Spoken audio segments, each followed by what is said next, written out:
They say revenge is a dish best served cold. I say it's better when it's live-streamed. My name's Jordan Vale, 23, former mechanic, current chaos architect. And if you're watching this, it means you've clicked on the video titled, I Took Back What Was Mine, and then some. Over 1 million views in 3 days. Comments flooding in. Some calling me a monster. Others saying I'm the hero this family didn't know they needed. But none of you know the half of it. This channel, Payback Protocol, started as a joke. A way to vent. Now, it's my manifesto, my evidence locker, my revenge in high definition. Every upload is a brick in the wall I'm building between who I used to be and what I've become. The camera never lies, and neither do I, not anymore. I film from the garage, our garage, or at least, the one I rebuilt with my own hands after Dad gifted me the keys at 16. Earned, not given. He used to say, slapping my shoulder like we were equals. Now it's just me, for concrete walls, the hum of fluorescent lights, and the lingering scent of motor oil and betrayal. It's midnight. Rain drums against the corrugated metal roof like impatient fingers. The kind of storm that feels personal, like the sky's in on the secret. I sit on a beat-up mechanic stool, the camera on a tripod, lens catching the flicker in my eyes. Behind me, tools hang in perfect order. Too perfect. Like a museum exhibit titled, The Life That Was Stolen. I don't wear a mask. I don't need to. They already know what I look like. They just never saw me. Started 3 weeks ago. I came home from the late shift at the shop. Grease under my nails, exhaustion in my bones. Only to find the driveway empty. Not just empty. Wrong. My 1970 Dodge Challenger. Midnight violet, rebuilt from frame-up, every bolt hand-torqued, every wire traced like a vein was gone. And in its place, my sister's crumpled Subaru, parked like it belonged. I stormed inside, heart pounding like a piston misfiring. Mom was in the kitchen, stirring tea like nothing had happened. "Where's my car?" I asked, voice steady. Too steady. She didn't look up. "Your father took it. For Chloe." "For Chloe? She's got her own car. She's got an interview tomorrow. At the hospital. Important. And her car's in the shop. So she gets mine? She'll bring it back by noon." I laughed. A dry, broken sound. "And what if I need it?" Mom finally looked at me. Not with guilt. With pity. "Jordan, you work at a garage. You've got access to a dozen cars." Like that made it okay.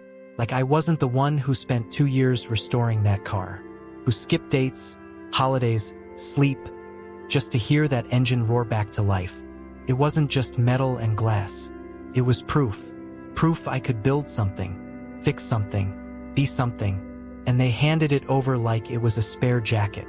That night, I sat in the dark garage, running my fingers over the empty space where the Challenger used to sit. That's when I found it. Tucked behind the workbench, beneath a loose floorboard I'd forgotten about. A shoebox, dusty, unmarked. Inside, a single Polaroid, faded, creased down the middle. It shows me at 15, grinning beside the wrecked hulk of the Challenger on the day Dad helped me tow it home. He's got his arm around me, smiling like he's proud. But someone's drawn over the photo in red ink. A thick, jagged line slashes across Dad's face. And written at the bottom, in handwriting I haven't seen in years. My mom's, but sharper, angrier. "They promised it was yours. They lied." I froze. Who left this? When? And why now? I didn't have time to process it. Because then the lights went out. Not the house, just the garage. The hum of the fluorescence died. The digital clock on the charger blinked off. And from the darkness beyond the open bay door, where the rain hissed against asphalt, I heard it. A single knock. 3 taps. Slow. Deliberate. Like a code. I stood, heart slamming. "Who's there?" No answer. I grabbed the tire iron. Stepped forward. The rain blurred the world beyond. No figure. No car. Nothing. Just a single item on the driveway. A key. Not the Challenger's. Older. Brass. Tarnished. On a ring with a small tag that read, Unit 42, Lockwood Storage. I've never been to Lockwood Storage. But somehow I know this key wasn't meant for me. It was meant by me, as if someone or something has been waiting. And now the game has begun. So tell me, viewers, if you found a key you shouldn't have, would you open the door? Or would you run? Because whatever's in Unit 42, it already knows my name. I didn't sleep that night. The key sat on my workbench like a live wire, humming with secrets. I turned it over in my fingers every few minutes, as if the tarnish might spell out a message. Lockwood Storage, Unit 42. The address was just off Route 9, a crumbling industrial strip most people avoid after dark. Exactly the kind of place someone would hide something they never wanted found. But who left it? And why? I replayed the knock in my head, the 3 slow taps. It wasn't random. It was a rhythm, one I knew. Then it hit me. When I was a kid, before Chloe came along and suddenly became the golden child, before Mom stopped looking at me like I mattered, Dad and I had a thing. A dumb little ritual. Every time he picked me up from school, he'd knock on the hood of the car, tap, tap, tap, and I'd run out grinning. Our signal, our thing. But he hasn't done it in years. So why did someone mimic it last night? I posted the key on the channel, blurred the tag, of course, but asked viewers, ever get a message you weren't supposed to? The comments exploded. Theories flew. A secret sibling? A long-lost relative? A setup? One user, username ShadowGear87, messaged me privately, "Don't go alone. Unit 42 wasn't rented by your parents.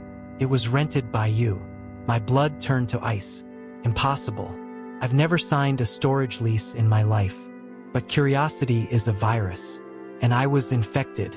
At 3 a.m., I drove my backup, a beat-up Honda I keep for emergencies, toward Lockwood Storage.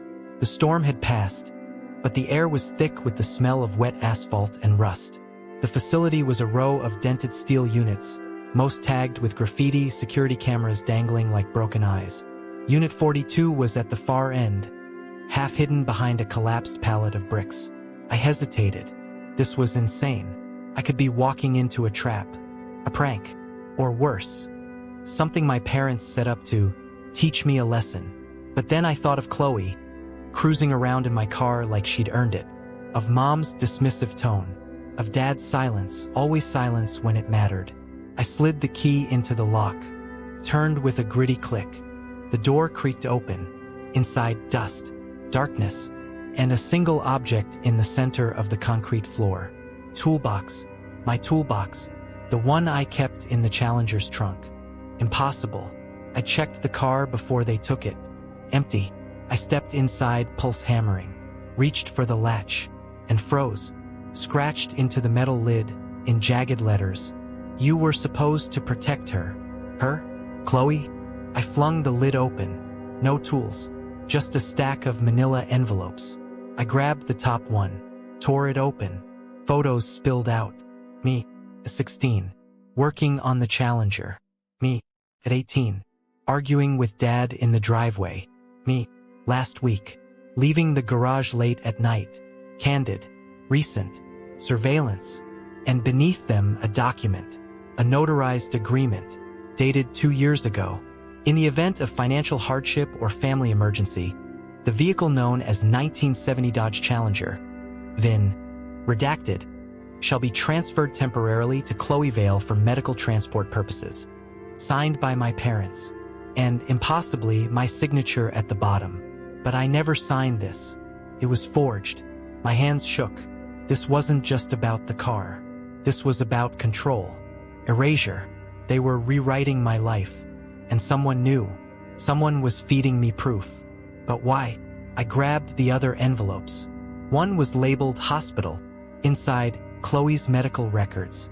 Redacted, but one line stood out. Patient exhibits psychosomatic symptoms. No organic cause found. Diagnosis: factitious disorder imposed by another FDIA. Wait, that's Munchausen by proxy. Someone making her sick. And the primary caregiver listed? Mother. I staggered back. All those emergencies. The sudden hospital visits. The reason Chloe needed a reliable car. It was all fake. A lie to justify stealing mine. To keep me small. To keep me out. A noise behind me, metal scraping. I spun. The storage unit door was closing. Inside, a photocopy of a missing persons report. Name, Emily Carter. Age at disappearance, 32.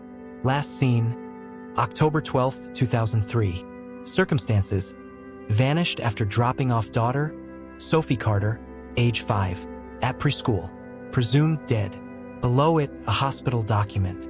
Infant birth record. Mother, Emily Carter. Father, unknown. Child, Sophie Carter. DOB, March 3, 1998. But the next line made my breath stop. Adopted by Robert and Linda Vale, date, March 5, 2003. March 5, 2003? But I was born in 1998. Unless I wasn't Jordan Vale. I was Sophie Carter. And the woman in the photo, Emily, was my real mother. The room spun. All this time, I thought I was being punished for not being enough. But the truth? I wasn't theirs at all. They stole me. And Chloe? She wasn't my sister. She was their real daughter. The illnesses, the constant attention, the way they bent the world around her. It wasn't favoritism. It was compensation. Because they'd taken me to replace her. A child they couldn't have on their own. A secret they buried under lies, forged documents, and medical fraud. And the car? The Challenger wasn't just a gift. It was a bribe. A way to keep me quiet. To make me belong. But I never did. And now my real mother, Emily, was alive. And she'd been watching. Waiting. Protecting me. I pulled up the channel's analytics, hands shaking. Over the past month, someone had been viewing every upload immediately after posting. Not from a regular IP. From a mobile hotspot registered to a 2003 silver Audi. Her car. The same one in the Polaroid. She wasn't just sending clues. She was here. In the shadows. Guiding me.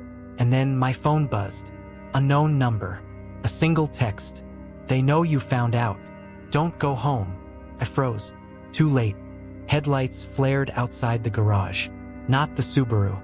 Dad's black SUV. He stepped out, face dark, keys in hand. Jordan, he said, voice cold. We need to talk. Behind him, Mom stood by the house, arms crossed. But it wasn't fear I felt. It was fury.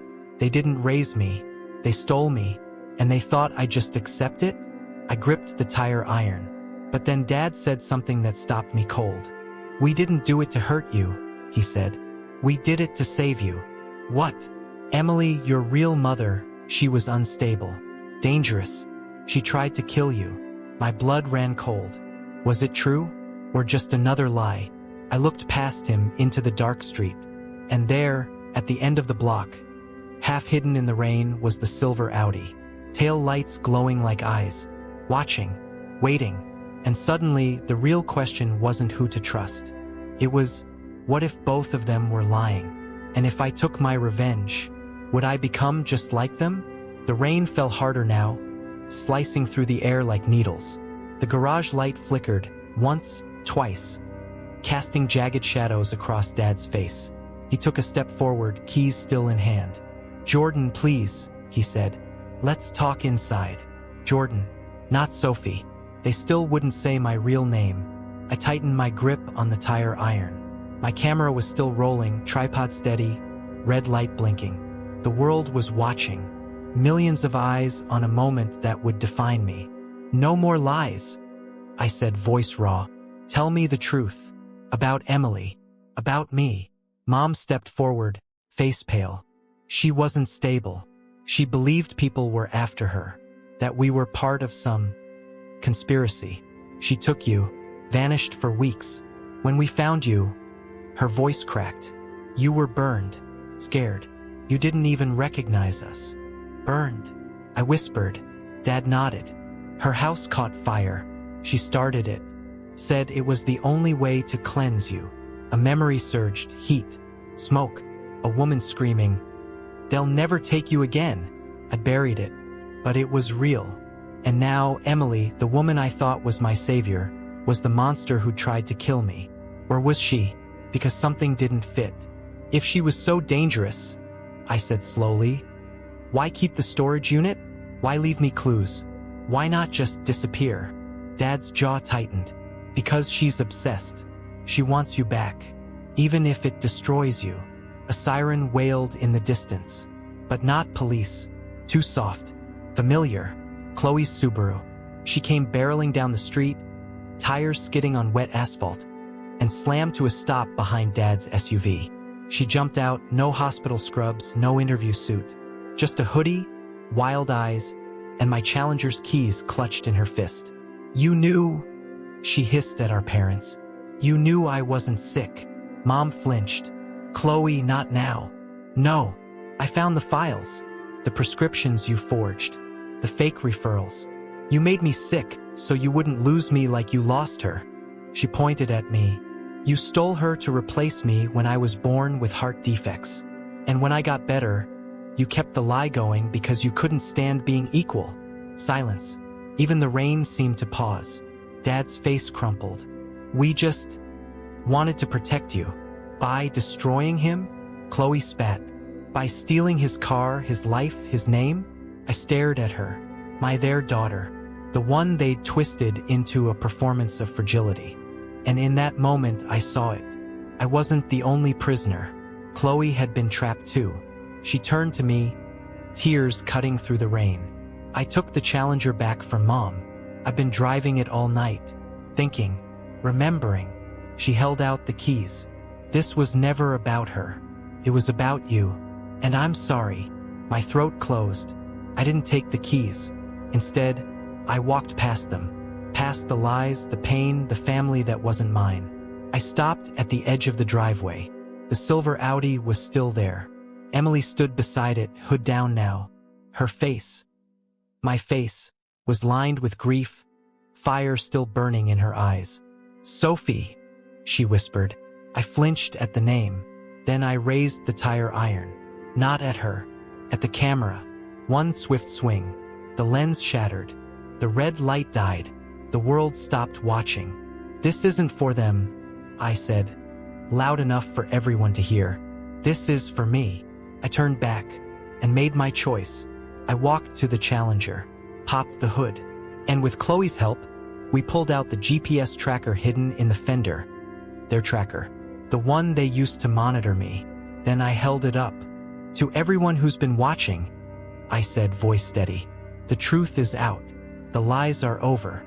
But this revenge, this war, it ends now. I crushed the tracker under my boot.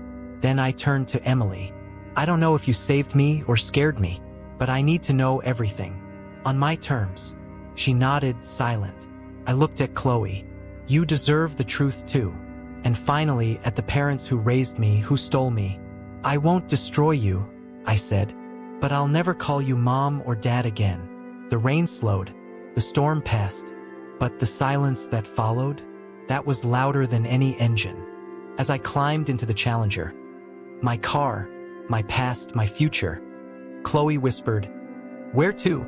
I glanced in the rear view. The Audi followed. And for the first time, I didn't feel hunted. I felt found. But the road ahead, it wasn't paved with revenge. It was paved with questions. And I was finally ready to drive. The garage is empty now. No camera, no tripod, no payback protocol. Just dust motes drifting in the morning light, catching on the oil stains where the Challenger once sat. I sold it yesterday, not for money, for silence.